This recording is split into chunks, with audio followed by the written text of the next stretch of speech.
Wonderful that you're here. May I just ask, who of you did already see the exhibition? Very good. Many people, almost everybody, and we have also images. This one is an image with the still empty rooms. That is a kind of impression that we hope that you will enjoy, all of you, because it was very crowded yesterday in the opening. We had in the opening day and evening over 3,000 people already, many people from the art fair. And so it was hard to see the exhibition and also to see the special thing that happens when you are alone with all these gentlemen that are sitting on the floor. Ugo, what I would like to ask you first is the title of your exhibition is Vocabulary of Solitude. Could you elaborate a little on that title? Yeah. So the title is Vocabulary of Solitude, and it's also the title of the main work that you see here, the 45 sitting and laying clowns.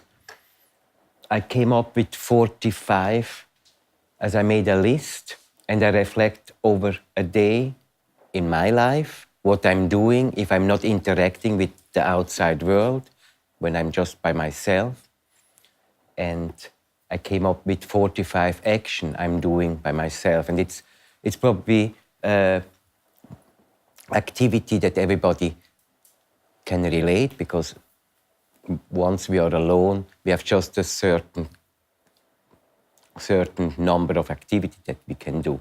So it goes from be, breathe, sleep, dream, wake, stand, walk, pee, wash, just activity within 24 hours. That's why it's called Vocabulary of Solitude. So the 45 figure represent a single person. And the 45 are divided by 23 female people and 22 male, and then divided in all 4 ethnics: Black, Hispanic, Asian, and Caucasian. Okay.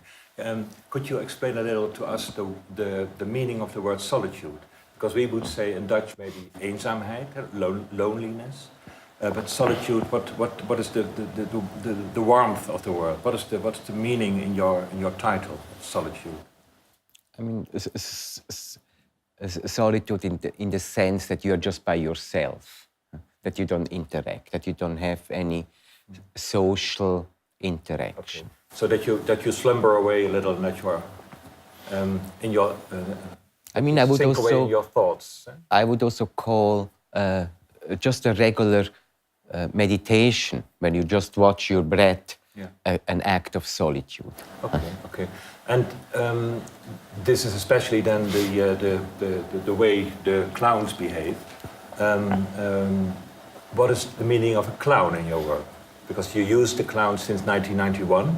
Yeah. You had the first clown in an installation, and it developed like many themes in your work. Yeah. What is the connotation of a clown?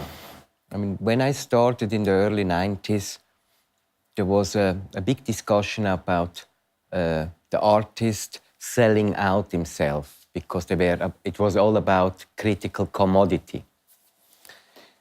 And as a young artist, I thought I need some kind of protection between how much do I give, or how much I'm willing to give, and how much, but still keep or protect myself. And I came up with the idea that passivity is a way not to give out, to keep it open, or once you're passive, once you're active, then you get a reaction, a counter-reaction. And with passivity, you're more self-protected. And being in an entertainment industry, I saw the artist equally like entertaining the public. I saw it equally like a clown in a circus entertaining the public.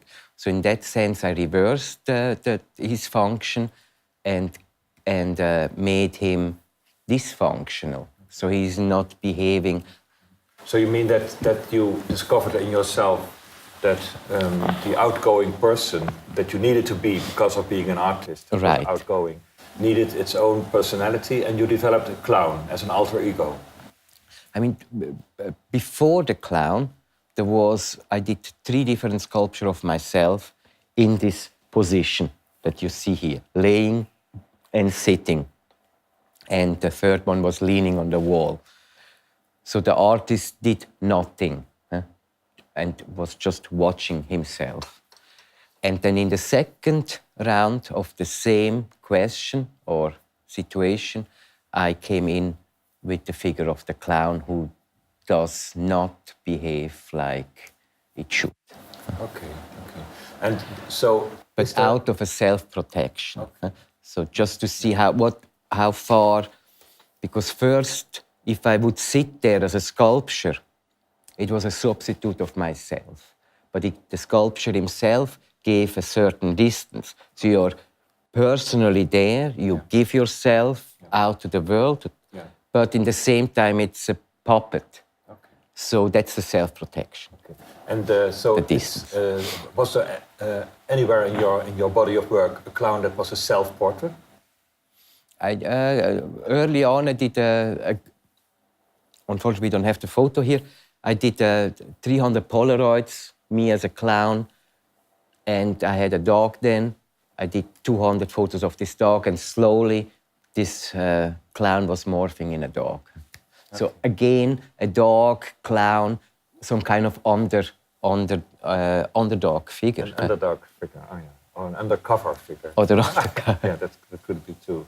Yeah, and so one of the things that was striking me a lot, walking through the exhibition and also preparing it with you, was the very melancholic feeling that came to me when I walked through the rooms. So the clowns are really slumbering. They're looking down.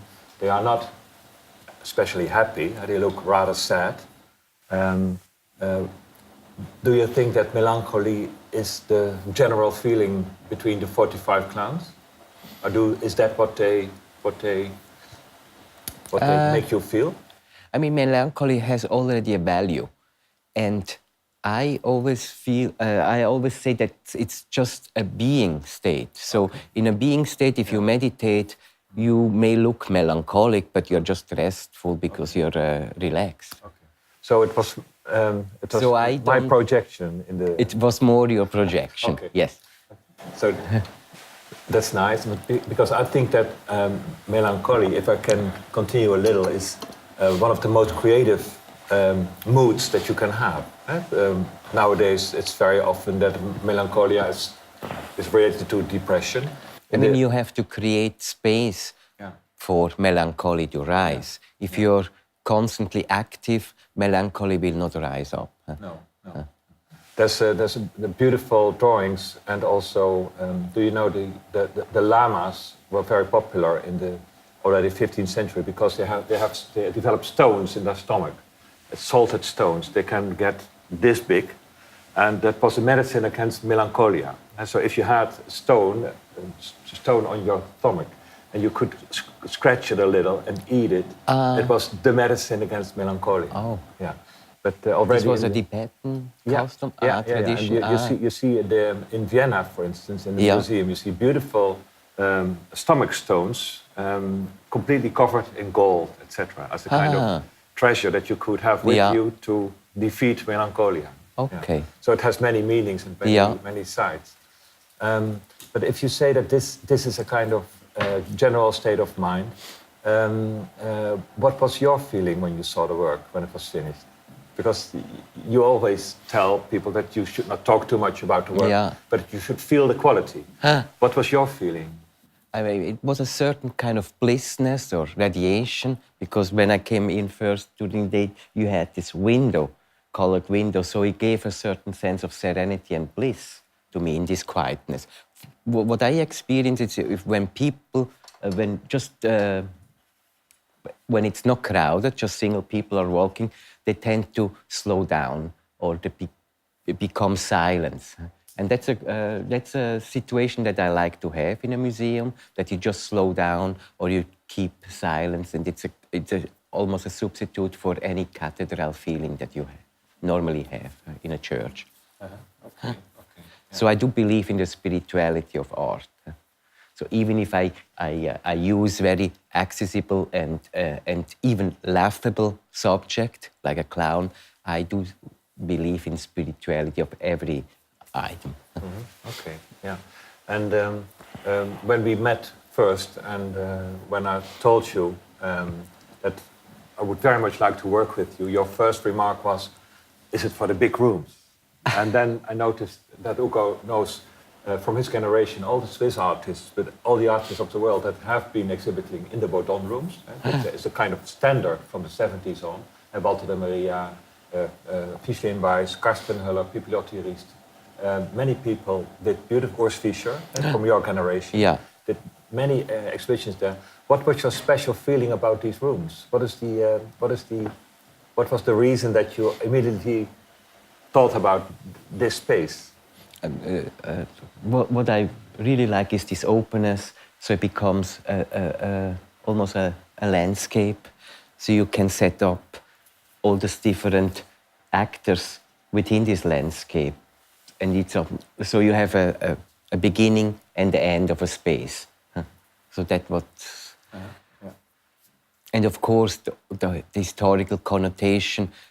Every room that has history keeps his DNA in it, and it's so I believe also that the ghosts of previous exhibition are always mingling in. So it's adding new images to the kind of collection that you have with you. Yeah, that you it's saw like before. a historical DNA. Oh, yeah, beautiful. Yeah. So what we noticed, what maybe you noticed too, is that while working, the space became more and more empty. And so there's no text in the exhibition, it's at the door, and there's a kind of leaflet that you can use. Everything is polished, all is in one color. It's really an inner space. It's a kind of space where you can find a kind of spiritual and behavior. It embraces you, yeah. Yes, exactly, yeah. And could you tell us what the meaning is of the window? It's now with sun. I think this is a very nice day. This is the window. You can see it over here. The sun is now there and finds a rainbow that is to be seen and to be enjoyed in the spaces itself. But I mean, the rainbow marks the end of the space. It gives a barrier to the space, but at the same time, a mirror just gives you the suggestion of emptiness and infinity. Yeah. So it was this is a contained vessel, a space, and the window gives you just a perspective of the future. Yeah. But you also close the window from outside, so you make the inner space the world that you are in at the moment. Right. I mean, normally, or I do like to control space, and if a space has windows, I tend to close them. Because once you go into an exhibition, you should see the exhibition and not to be distracted with the outside world. By using colored filter, I develop an artificiality of the outside world, so it becomes artificial, so it can stay in the room of the exhibition. Yes. Normally, I would have covered it either with wood blanks, so to keep yourself inside the experience. The clowns were specially developed for this exhibition that will also travel to 4 more venues in the world. Starts in Rome, and then it goes on to the Bass Museum in Miami, and then in Cincinnati, and then San Francisco. Great. And the other works come from long years. They come from the 90s already, when you developed your themes with windows and with candles and with shoes. The oldest work is the latest, the last work. It's the window. It's called Love Invents Us. This is from 1999. The exhibition space holds together 7 different groups of works, all made in different times. And the challenge was to group them together and create a unique story. And so those 7 subjects are first the clowns, and then we have half circles, 3 of them. Maybe we have a photo of it.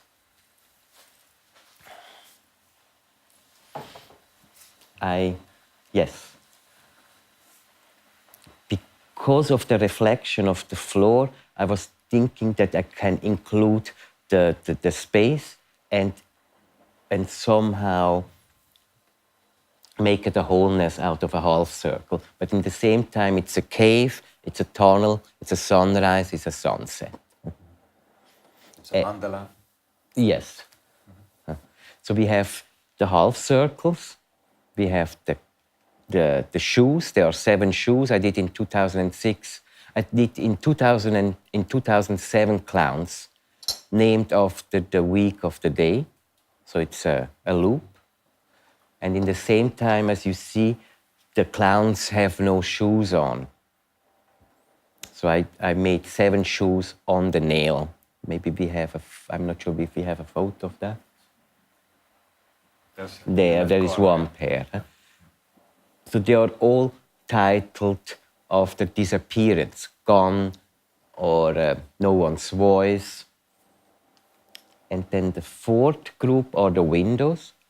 There are 4 windows in this exhibition. They are reflective.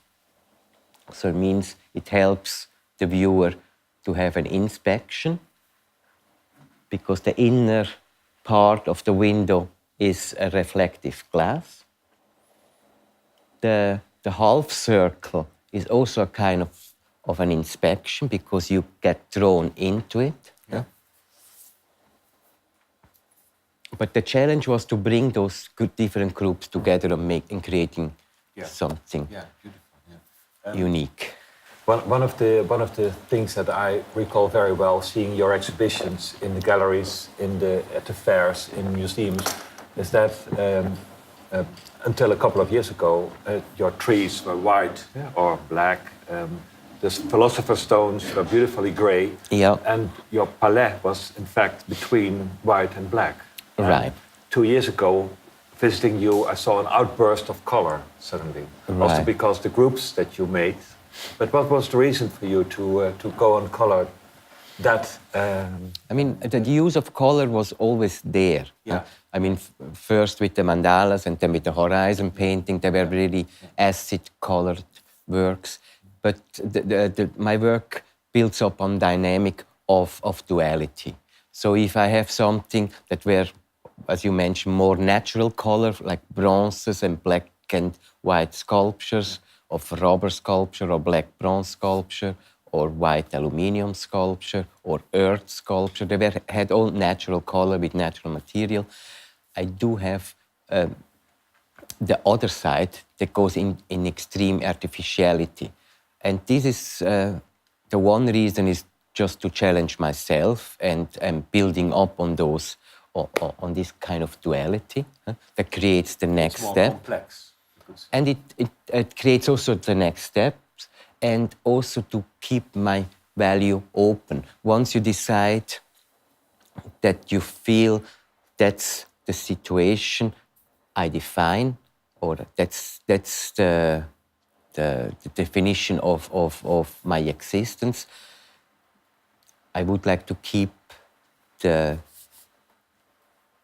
question open as possible. So passivity is another way, like those passive clowns, to wait for situation to arise. So if I would have an active person, then you cancel already a lot of possibility that would be beyond this activity. Okay. So to keep it open, that's yeah. So it's a kind of communication between you and your visitors. That you try what color adds to your possibilities to communicate. I mean, of course, the colors relate to a holistic system of the spectrum. The spectrum includes every color. That means, translated, the exclusion of every value as well. Yeah. And of course, one of the very important works is the rainbows with the texts that you made. Maybe you saw on the museum's office Breathe, Walk, Die, the piece that we mounted there for the exhibition. You did many of those lines all over the world. What is the exact meaning of Breathe, Walk, Die? Is it direct? Is it a quotation, or did you write the text? Yeah, it came from me, but it was the shortest version of a lifespan. So you breathe, you walk, and then you die. It's just a life cycle of everybody. Okay. But you also did Crimea River. I mean, I mean, so many tears that a river will No, Crimea River formated. comes from a song, of course, from the 20s. Okay. Natalie Bassett. But when I started with those rainbow sculpture, I was asked to do a public sculpture, and the challenge of a public sculpture is of course that that this sculpture, this artwork is accessible. So I used the rainbow, a universal sign everybody can relate to, and I wanted to fuse them with poetry. So it was the symbol, universal symbol, merging with a poem. It's now opposite Witte de Wit Street, which is a very busy street with many cafes, and many people responded about it already. It was lit since yesterday evening, and many people came in the museum and had photos of it and saw it as a kind of wonderful work in public space. Do you like to work in public space? Is it for you also a podium? I mean, it's the best public that you can wish for, because everybody has something for it, and I'm very surprised to come to Rotterdam and see all this public sculpture. It's very unique in Europe to have such a concentration of public sculpture, yes, and I believe, I mean, I'm coming from the countryside. I grew up, so we didn't have a public sculpture would be maybe the circus who comes in town. So this was something special, and to have such a rich collection in a city, that's very rare, and that's very admirable. There's going to appear a book by Siebert Thyssen. He prepared it in the past 2 years with 2,000 sculptures in public space that were done in Rotterdam since 1945, including the Henry Moore and including the Calder that is in Hoogvliet in the park, and including the many, many things that we have. So it's really enormous what we do as a city. Last year, not so many as we used to, but has to do with money, of course. And are you now preparing any works in public space anywhere in the world? There's a bigger project coming up in the Nevada desert called Seven Magic Mountain. And it's a historical space where Michael Heiser did his first land art project. And before him, in '63, Jean Tinguely did his first deconstructing machine. What will you do? Coloring mountains? And I'm doing, I will use stone as a material and turn them artificially, because by painting them in day-glow color and stocking them over each other. So there will be between 3 and 5 boulders stocked, forming a 10-meter tall mountain, and it's called Seven Magic Mountain. On that same site, on the dry lake in Nevada. That's a half hour from Las Vegas. And it's a reaction to a project that I did in New York at the Rockefeller Center, where I use the same material, stone, and building a human figure out of stone, where the material stone was left raw. Yeah. So in the desert, and also all the land artists were using material that would camouflage with the landscape. And I wanted to do the contrary. For once, to have a duality with the situation I did in the city, coming with something very primitive into a developed situation of the city. So going to the desert, I wanted to do the contrary, using the same material but artificial. And also to challenge the notion of land art by bringing in artificiality into land art. So contraposition is really a creative force in you. You have the banal and the sublime. You have the... Exactly. Yeah. Yes. Yeah, and the yes and the no at the same time. Always in the same time. That's nice. I visited you in Haarlem, in your beautiful studio, and I noticed that you do really also a program for younger artists. You are a mid-career artist that is well known all over the world, but you also try to stimulate young colleagues. Could you tell us a little about it, or is that a secret? No, it's not a secret. I installed 5 studios for young artists in a turnus of every 2 years. They can have their studio there, and we are in a constant dialogue with the works they are doing. Because I'm not teaching anywhere, that's my closest form to be a mentor to younger artists. And how do you find people, or do they find you? The first 2 years was easy because 3 of the artists are working part-time with me. Yeah. And then, because I'm in Haarlem, I choose also 2 artists from the neighborhood. Oh, yeah, to reach out. And so that's an impressive program, and I do not know any artist that is doing that in the same way. So wonderful. And you are also very active as a curator yourself. As you make at Eva Prezenhuber, you did a presentation. Yeah. You're preparing presentations in your studio by artists that you select. Yeah. And you did a couple of months in Paris. Just finished an exhibition on John Giorno. I love John Giorno. I love John Giorno at the Palais de Tokyo, which was a beautiful exhibition. So warm, and it showed John Giorno as an artist and as a collector and as a person that could go on stage and as a person to love. I mean, John Giorno is my partner since 18 years, and he's a poet, but with a lot of cross-reference to the art world. And since the 60s, he collected his archive, and I was interested if I can translate a literature archive into something visual. This was the challenge to do. And because he was always in touch with the art world, over 4 different generations, many artists have collaborated with him, and this was the occasion to bring those collaborative works together. Yeah, it was amazing to see his work and so. Did anyone see the exhibition in Paris? No, it was really unbelievable. And but maybe you remember the first movie of Andy Warhol, Sleep, and this sleeping man is John Giorno, and this was his first collaboration with an artist, and many others would follow after that. So you are very much a person that belongs in the history of art, and you are very aware of the things that you add to this history. Do you have a very on the future pinpointed mind? Are you thinking about the next step always? I mean, now coming on a point of a mid-career situation after 20 years, it becomes fun to refigurating my own work. Yeah. And this was fun to do here, for example, to bringing together those spectrum works. 2 months later, I will have another retrospective in Le Carré in Nîmes, where I group together all work related to nature. So it started to become fun for me to make those. Okay.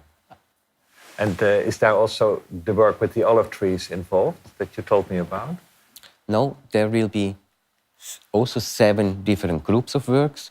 3 groups belong to painting. There will be cloud painting, star painting, and landscape painting.